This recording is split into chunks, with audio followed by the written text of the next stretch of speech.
রূপক বাবুর তো খুব খিদে পেয়ে গেছে, মানে খুব কম শোনা যায় রূপক বাবুর মুখে যে খিদে পেয়ে গেছে।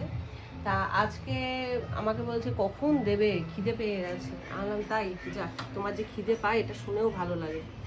তা যাই হোক, আর কথা বাড়াবো না। আজকে দুপুরের মেনুতে কি আছে তোমাদের একটু দেখিয়ে দিই।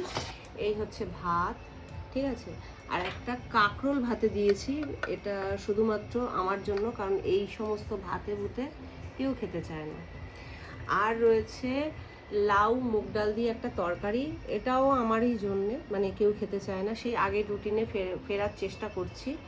আর এখানে রয়েছে দই, পোস্ত, তারপরে অনেক কিছু দিয়ে একটা পটল মানে পোস্তও বলতে পারো, আবার দই পটলও বলতে পারো।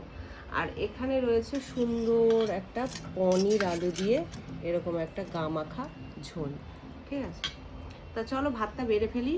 আর এদিকে পাঁপড় ভাজাও রয়েছে, তা আর এদিকে রয়েছে টক দই, ঠিক আছে, এক গাদা চিনি দিয়ে নিয়ে এসছে। তোমার জন্য নিয়ে এসছো না? এক গাদা দিইনি, দেখতে পাচ্ছি চিনিগুলো বেশি বেশি রয়েছে। এক চামচ দিয়েছি। এক চামচ, ওটা ওটা ভালো লাগে খেতে, দেখবে। ভালো লাগলে তো হবে না আমার। আচ্ছা আমাকে একটা হাতা দাও তো, ভাতটা বাড়বো কি দিয়ে?